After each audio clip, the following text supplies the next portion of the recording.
나우 컴퓨터 프로그램 사용법을 설명하도록 하겠습니다. 맨 처음 보이시는 화면은 윈도우 화면입니다. POS를 켰을 시 제일 먼저 보이는 화면이고, 보시면 1번부터 5번까지 숫자가 있고 그 아래 각 프로그램들이 있습니다. 1번은 나우 컴퓨터 프로그램이고요. 4번은 팀뷰어라는 프로그램입니다. 팀뷰어는 원격 프로그램인데 고객님들이 이슈가 생겼거나 도움이 필요할 시 저희가 원격으로 접속해서 지원해드리고 있습니다. 한번 실행해 보도록 하겠습니다. 더블 클릭하면 실행이 됩니다. 여기 보이시는 Your ID 부분은 고객님의 아이디입니다. 저희가 원격을 하기 위해서 팀뷰어 아이디를 알려달라고 할 시 이 번호를 알려주시면 됩니다. 혹시나 이 부분에 숫자가 보이지 않는다면 인터넷이 안 되고 있을 확률이 크니 네트워크를 먼저 체크해 보시길 바랍니다. 5번 같은 경우는 가끔 POS를 리부트해야 하는데 POS 사용이 익숙치 않은 분들을 위해 편의상 더블 클릭하면 리부트이 되도록 만든 프로그램입니다. 자, 다시 돌아가서 프로그램을 실행시켜 보도록 하겠습니다. 저희 나우 컴퓨터는 단연간의 노하우를 축적해 모든 소프트웨어를 직접 개발 및 관리하고 있다는 게 장점입니다. 지금 보시는 프로그램은 QS 전용 프로그램입니다. 지금 보이시는 이 화면에 클락 인앤아웃 기능은 직원들의 출퇴근 관리입니다. 사용법은 버튼을 클릭 시 키패드가 뜹니다. 그럼 직원들의 각자 고유 아이디를 넣고 접속을 한 후에 오른쪽에 클락 인 버튼을 누르고 근무를 시작하시면 됩니다. 근무 시간이 끝났다면 다시 각자의 아이디를 넣으면 눌렀던 곳에 클락 아웃이라는 버튼이 생성되어 있고 이 버튼을 누르면 클락 아웃이 됩니다. 다음은 매니지먼트 카테고리입니다. 이곳에서는 직원 관리, 커스터머 관리, 팁 관리, 세틀먼트를 하는 곳입니다. 조금 있다가 다시 마감하는 방법을 알려드리도록 하겠습니다. 다음은 오피스 기능입니다. 이 기능은 인벤토리 및 관리하는 곳입니다. 시간 관계상 더 자세하게 알고 싶은 분들은 나우 컴퓨터 쪽으로 연락 부탁드립니다. 다음은 리포트 부분입니다. 여기서는 각종 리포트를 볼 수 있고 가장 많이 보는 리포트가 엔드 오브 데이 리포트입니다. 원하시는 날짜를 지정하신 후에 제너레이트를 누르시면 리포트를 볼 수가 있습니다. 해당 사항에 맞는 타이틀을 좀 더 디테일하게 보고 싶으시면 왼쪽 체크박스를 체크하신 후에 제너레이트 버튼을 눌러주시면 좀 더 디테일한 내용을 볼 수도 있고, 스테이션이 여러 개라면 스테이션별로도 볼 수 있고, 여러 개의 스테이션이 있다면 체크해서 선택을 하게 되면 모든 POS 금액을 합쳐진 엔드 오브 데이 리포트를 볼 수도 있습니다. 이메일로 전송도 가능하고 프린팅도 할 수 있습니다.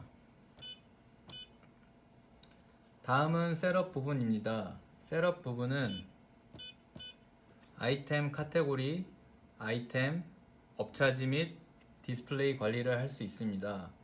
먼저 아이템을 만들 경우 그 아이템에 속할 카테고리를 만들어 주어야 합니다.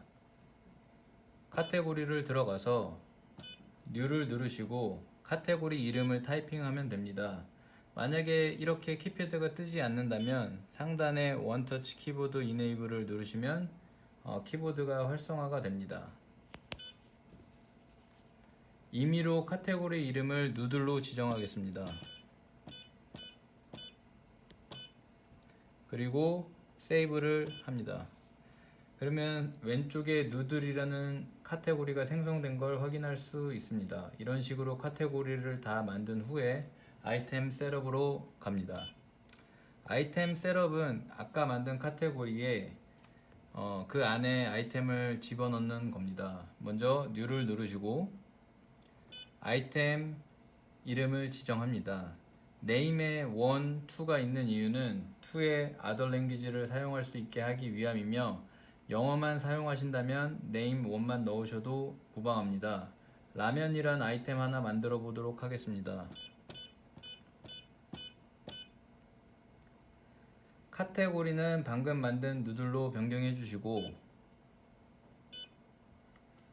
라면의 금액을 입력해 주시면 됩니다. 10불로 적겠습니다. 이 아이템에 텍스가 있다면 텍스를 체크해 주시고 키친 프린터를 사용한다면 키친 프린터를 체크해 주시면 됩니다. 그 외에 이 아이템에 관하여 에이지 책, 오픈 프라이스, 스케일, 드리크 레이블 등 옵션에 맞게 지정할 수 있습니다. 세이브를 해보도록 하겠습니다. 기존에 만든 아이템을 에디트해야 된다면 중단해서 서치하시면 됩니다. 구분하는 방식은 고객님에 맞게 설정 후 아이템을 찾으시면 됩니다. 저는 카테고리로 찾아보겠습니다. 누들로 찾으니 저희가 만든 라면이 검색이 됩니다.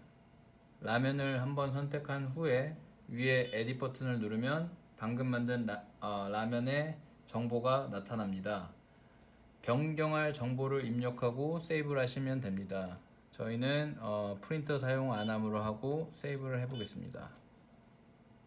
자, 세이브가 된 거를 확인하실 수 있고 이런 식으로 모든 아이템을 넣으셨다면 카테고리별로 일괄 설정할 수 있는 기능을 알려드리도록 하겠습니다.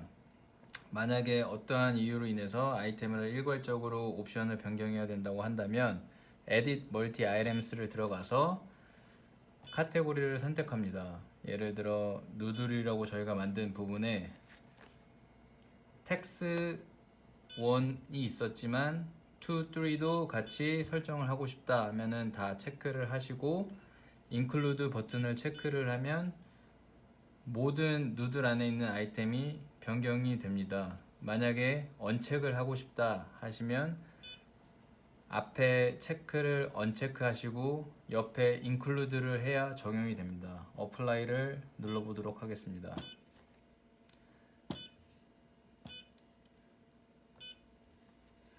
이렇게 하면 아이템 전체가 변경이 되는 걸 확인하실 수 있습니다. 자, 모든 아이템 설정이 끝났으니 디스플레이를 해보도록 하겠습니다. 백으로 나가셔서 디스플레이 셋업을 들어갑니다. 지금 저희가 데모 메뉴를 넣어 놓은 거기 때문에 별도의 카테고리를 지정하도록 하겠습니다. 먼저 카테고리를 넣을 박스를 체크하신 후 Enter Department Name에 들어갑니다. 누들이라고 적겠습니다. 세이브를 하시면 누들이라고 생성된 걸 확인할 수 있습니다. 자, 누들 안에 저희가 라면을 만들었으니 라면을 넣어 보도록 하겠습니다.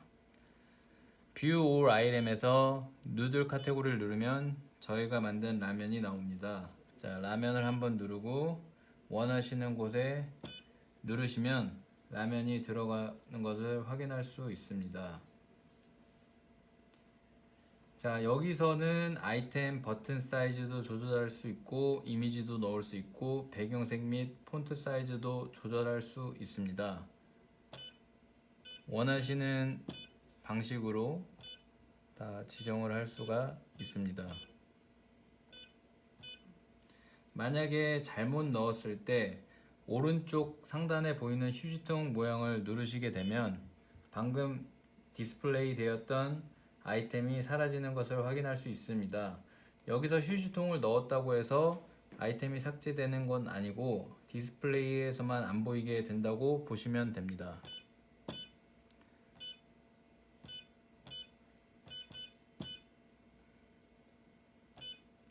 자, 다시 뒤로 가서 세부 설정을 해보도록 하겠습니다. 업차지 기능인데 예를 들어 라면을 시키고 면을 추가한다 라고 했을 시 아이템은 라면이 되고 업차지는 면이 됩니다. 이 면을 만드는 방법을 알려드리겠습니다.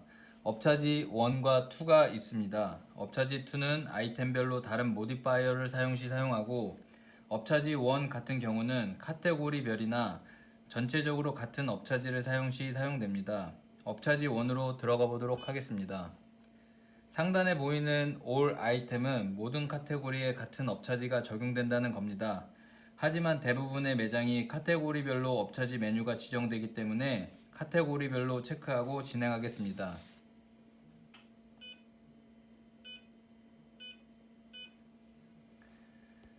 서브 카테고리 1의 이름을 변경하고 싶으시면 Change Sub 카테고리 이름을 클릭 후 이름을 변경하시면 됩니다. 저희는 그냥 진행하도록 하겠습니다. 이제 적용하는 방법을 알려드리도록 하겠습니다. New를 누른 후 네임 박스를 누르시면 키보드가 나타납니다. 저희는 엑스트라 누들의 일부를 타이핑하고 세이브 하겠습니다.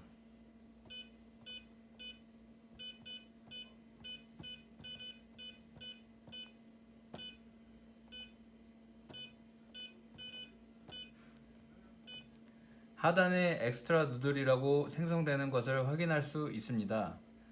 지금은 메뉴가 적기 때문에 눈에 띄지만 메뉴가 많다면 검색을 해서 찾을 수도 있습니다. 처음에 시작하는 알파벳 순으로 나열되니 맞춰서 찾으시면 됩니다. 이제 아이템을 애드 시키겠습니다. 엑스트라 누들을 누르시고 애드를 누르시면 옮겨가는 것을 보실 수 있습니다. 이런 식으로 모든 아이템을 만들면 됩니다. 다시 백으로 가서 간단하게 시스템 셋업을 설명드리겠습니다. 시스템 셋업에서는 고객님의 매장 정보 및 프린터 설정, 텍스 설정 및 카드 단말기 등 여러가지 옵션을 설정을 할 수가 있습니다. 자세한 내용이 더 궁금하신 분들은 저희 쪽으로 연락을 주시면 상세하게 알려드리도록 하겠습니다. 다시 메인 스크린으로 나가겠습니다. 이제 실제 영업하는 방법을 보여드리도록 하겠습니다. 레지스터는 영업 시작을 하기 위한 버튼이고 영업을 시작할 시 돈통에 돈을 카운팅한 후 영업을 시작하는 매장이시라면 캐셔 인앤아웃 기능을 이용하여 사용하시면 됩니다. 저희는 캐셔 인을 하도록 하겠습니다. 이 기능을 사용 안 하신다면 바로 레지스터로 접속하시면 됩니다. 아이디를 방금 입력한 후 돈통에 있는 금액을 단위에 맞게 카운팅 후 입력하시면 됩니다. 저희는 임의로 하는 거기 때문에 임의로 넣겠습니다. 캐셔 인 버튼을 누르면 프린팅이 되고 영업하는 화면으로 넘어가게 됩니다. 지금 보이시는 화면이 영업 화면이며 상단은 아까 저희가 만든 카테고리이고 중단은 그 안에 속한 아이템들이고 맨 아래가 업차지 기능입니다. 저희가 만든 누들을 눌러보도록 하겠습니다. 라면이 나오고 엑스트라 누들이 나오는 걸 확인해 볼 수 있습니다. 오더를 해보겠습니다. 라면을 누르시면 오른쪽에 생성이 되고 수량 조절도 가능합니다. 만약에 아이템을 잘못 입력했을 시 보이드 버튼을 눌러 개별로 보이드를 할 수 있고 인보이스 전체를 보이드할 수도 있습니다. More 버튼을 누르게 되면 각종 추가 기능들이 나열되어 있습니다. 다시 돌아가서 결제를 한번 해보도록 하겠습니다. 중간 하단에 보이는 자주색 금액 버튼은 고객이 줄 금액을 유추해서 금액이 프리셋 됩니다. 라면을 한번 오더해 보겠습니다. 애드 할 때마다 금액이 변경되는 걸 확인할 수 있습니다. 손님이 만약에 프리셋 이외의 금액을 줬다고 가정할 때 키패드로 받은 금액을 입력하면 리시브 박스에 금액이 표시가 되며 캐시 버튼으로 결제 처리를 하시면 됩니다. 한번 45불 받았다고 하고 입력해 보겠습니다. 키패드로 45불을 치고 리시브 박스 안에 45불이 맞는지 한번 확인하신 후에 캐시 버튼을 누르게 되면 결제 영수증이 나오고 프린트 라스트 인보이스는 손님이 원할 때만 영수증 주는 버튼이고 나가는 버튼과 지금 이 트랜잭션에 관한 디테일한 정보를 확인할 수 있습니다. 다음은 체인지 프라이스를 한번 해보도록 하겠습니다. 먼저 라면을 선택 후 몰로 들어가서 체인지 프라이스를 누른 후 일전으로 변경하겠습니다. 일전이 변경된 걸 볼 수 있습니다. 이번엔 크레딧 카드로 결제를 한번 진행해 보도록 하겠습니다. 크레딧 버튼을 누르게 되면 카드 단말기로 정보가 가는 것을 확인 후에 카드를 꽂으시면 됩니다. 프로세싱이 진행이 되고 완료가 되면 프린터에서 영수증이 나오게 됩니다.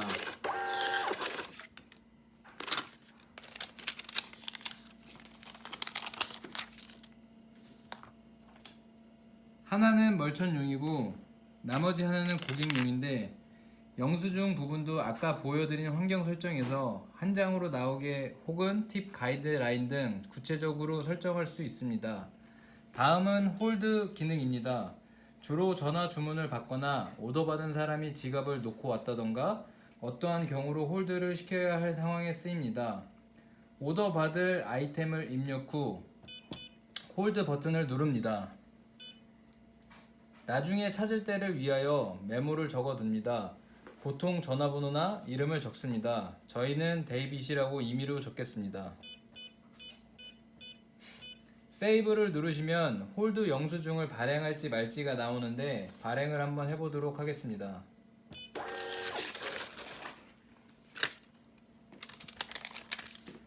홀드 영수증은 앞에 알파벳 C가 붙습니다. C가 붙으면 홀드 영수증이라고 파악할 수 있습니다.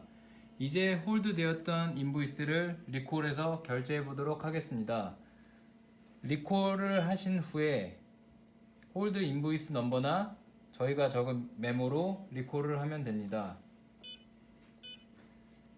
그리고 결제를 하시면 정상적으로 결제 처리가 되는 걸 보실 수 있습니다.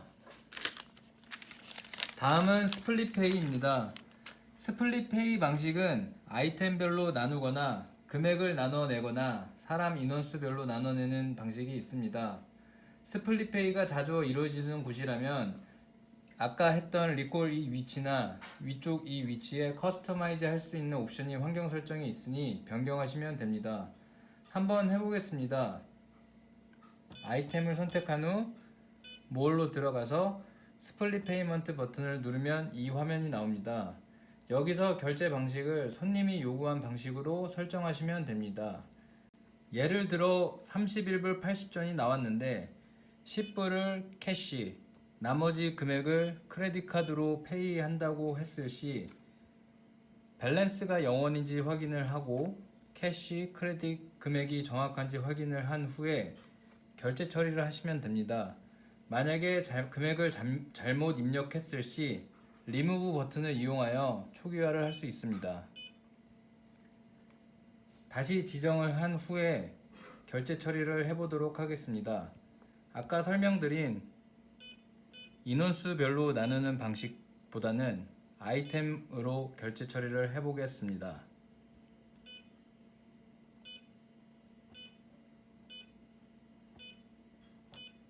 밸런스 0원을 체크하신 후에 페이 타입을 체크하신 후에 페이 버튼을 누르도록 하겠습니다. 정상적으로 결제가 처리된 걸 확인할 수 있습니다.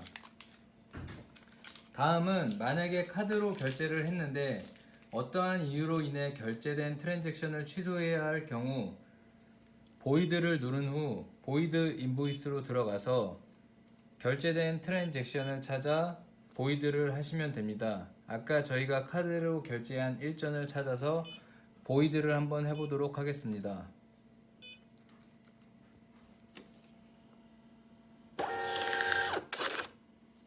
정상적으로 보이드 된 걸 확인할 수 있습니다. 보이드한 내용은 보이드 리포트에서 확인할 수 있습니다. 이 기능은 마감 세틀먼트 전까지 사용할 수 있습니다. 만약 세틀먼트 후에 리펀을 해야 될 경우가 생기면 손님이 오더한 아이템을 누르거나 인보이스를 찾은 후 몰로 가서 리펀 처리를 하면 됩니다. 한번 해보도록 하겠습니다.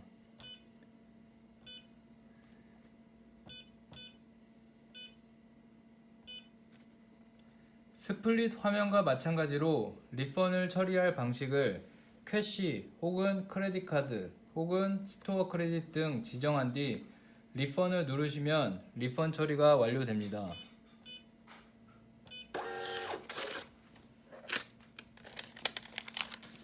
정상적으로 리펀 처리가 완료된 걸 확인할 수 있습니다. 자, 이제 마감하는 방법을 설명하도록 하겠습니다. 모든 영업이 끝났다고 가정한 후에 엑싯으로 나가신 후 매니지먼트로 갑니다. 만약 팁이 있다면 팩스 팁 어저스트 눌러 팁을 먼저 입력해 두어야 합니다. 팁이 없다면 그냥 셀을 버튼을 누르시면 됩니다. 셀을 버튼을 누르게 되면 이 화면이 뜨는데 셀을 버튼을 누르면 단말기에 신호가 가게 됩니다. 셀을이 완료가 되면 프린팅이 되고 화면은 셀을이 되었다는 메시지가 나옵니다. 이러면 정상 마감이 된 것이며 정확한 내용은 세틀먼트 리포트에서 별도로 확인이 가능합니다. 자, 이제 뒤로 가서 캐셔 아웃을 해보도록 하겠습니다. 저희가 아까 임의로 놓은 돈통에 있다고 가정을 한 후 캐셔 아웃을 누르게 되면 마감은 끝나게 됩니다.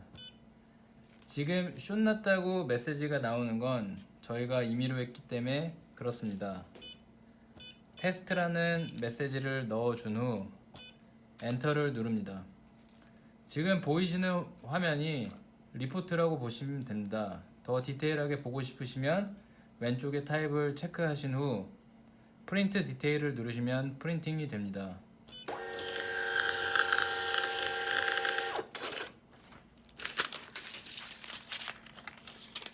리포트 옵션 같은 경우는 매장별로 설정할 수 있으니 옵션에서 확인해 보시면 됩니다. 마감하는 방법은 매장별로 상의할 수 있으니 저희 쪽으로 연락을 주시면 궁금하신 부분은 알려드리도록 하겠습니다. 이것으로 QS 프로그램 데모를 마치도록 하겠습니다. 감사합니다.